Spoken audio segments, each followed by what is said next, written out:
ತಾವು ಅನೇಕ ಸಲ ಸದನಕ್ಕೆ ಹಾಜರಿರಬೇಕಾಗಿ ಹೇಳ್ತೀವಿ, ಆದರೆ ಅವರು ಬರ್ತಾರೆ ಇಲ್ಲ. ನೋಡಿ, ನಿಮ್ಮ ಲೆಕ್ಕದಲ್ಲಿ 37 ಜನ ಮಂತ್ರಿಗಳು ಇರಬೇಕಲ್ಲವೇ? ನೋಡಿ ಮಹಾಸ್ವಾಮಿ, ಮುಂದೆ ಕೇಳುವವರಿದ್ದರೆ ನಮಗೂ ಮಾತನಾಡಲು ಕುಳಿತಿರುತ್ತದೆ. ನಾವೆಲ್ಲ ಮಾತನಾಡಬೇಕೋ ಬೇಡೋ? ಕೆಲ ಮಂತ್ರಿಗಳಿಗೆ ಸದನಕ್ಕೆ ಬರಲು ಆಸಕ್ತಿ ಇಲ್ಲದಂತಾಗಿದೆ. ದಯವಿಟ್ಟು ಎಲ್ಲ ಮಂತ್ರಿಗಳು ಸೀರಿಯಸ್ ಆಗಿ ವರ್ತಿಸಬೇಕು. ಮಾನ್ಯ ಸಭಾಪತಿಗಳೇ, ಕೆಲವರು ಪೂರ್ವನಿಯೋಜಿತ ಕಾರ್ಯದ ನಿಮಿತ್ತ ತೆರಳಿದ್ದಾರೆ. ಅವರಿಗೆ ವಿಷಯವನ್ನು ತಿಳಿಸಿದ್ದೇನೆ. ಮಾನ್ಯ ಸಭಾಪತಿಗಳೇ, ಇಲ್ಲಿ ಎಲ್ಲರಿಗೂ ಕಾರ್ಯಕ್ರಮ ಇದ್ದೇ ಇರುತ್ತದೆ. ಆದರೂ ನಾವು ಸದನದಲ್ಲಿ ಹಾಜರಿದ್ದೇವೆ. ನಾನಿನ್ನು ಏನು ಹೇಳುವ ಸ್ಥಿತಿಯಲ್ಲಿಲ್ಲ.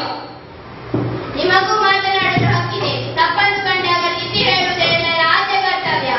ಮಾನ್ಯ ಸಭಾಧ್ಯಕ್ಷರೇ, ಆ ಕುರಿಯಲ್ಲಿ ಸ್ವಲ್ಪ ಗಮನವಿಟ್ಟು ನೋಡಿ. ಕೆಲವು ಸದಸ್ಯರು ಫೋನ್ನಲ್ಲಿ ಮಾತನಾಡುವುದು ಫೇಸ್ಬುಕ್ ಅಂತರ್ಜಾಲದಲ್ಲಿ ಸಮಯವನ್ನು ಕಳೆಯುತ್ತಿರುವ ಹಾಗೆ ಕಂಡುಬರುತ್ತದೆ. ಇಲ್ಲಿ ಗಮನಸರಿಯಾದ ಸೂಚನೆ ನಡೆಸುವಾಗ ಅವರು ತಮ್ಮದೇ ಲೋಕದಲ್ಲಿದ್ದಾರೆ. ಇಲ್ಲಿ ಸರಿಯಾಗಿ ನಡೆಯುವಂತೆ ಸೂಚಿಸಬೇಕಾಗಿ ಮೂಲೆಯಲ್ಲಿ ಕೂತಂತ ಸದಸ್ಯರು ಗಮನ ಸೆಳೆಯುವ ಸೂಚನೆಯಲ್ಲಿ ಪಾಲ್ಗೊಳ್ಳಬೇಕು. ಮೊಬೈಲ್ನಲ್ಲಿ ಅಂತರ್ಜಾಲ ವೀಕ್ಷಿಸುವುದು ಇದು ಪವಿತ್ರ ಸದನಕ್ಕೆ ದ್ರೋಹ ಎಸಗಿದಂತೆ. ದಯವಿಟ್ಟು ಜವಾಬ್ದಾರಿಯಿಂದ ವರ್ತಿಸಿ. ಮಾನ್ಯ ಸಭಾಪತಿಗಳೇ, ನಮ್ಮ ಶತ್ರು ರಾಷ್ಟ್ರವಾದ ಪಾಕಿಸ್ತಾನದ ಗಡಿಯಲ್ಲಿ ಯುದ್ಧ ವಿರಾಮದ ಒಪ್ಪಂದವನ್ನು ಮುರಿದು ನಮ್ಮ ಭಾರತೀಯ ಸೈನಿಕರ ಹತ್ಯೆ ಮಾಡುತ್ತಿದ್ದಾರೆ. ಕಳೆದ 2 ದಿನಗಳ ಹಿಂದೆ 5 ಜನ ಭಾರತೀಯ ಸೈನಿಕರ ಹತ್ಯೆಯಾಗಿದೆ. ನಮ್ಮ ಪ್ರಧಾನಮಂತ್ರಿಗಳು ಒಂದೇ ಒಂದು ಹೇಳಿಕೆ ನೀಡದೆ ಮೌನಾವಟ ಬೆಳೆಸುತ್ತಿದ್ದಾರೆ.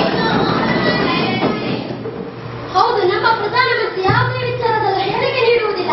ಯಾವುದು ತಮಗೆ ಸಂಬಂಧ ಇಲ್ಲ ಅಂತ ಉಳಿದು ಬಿಡುತ್ತಾರೆ. ರಕ್ಷಣಾ ಮಂತ್ರಿಗಳು ದಿನಕ್ಕೊಂದು ಹೇಳಿಕೆ ನೀಡುತ್ತಿದ್ದಾರೆ. ಒಂದು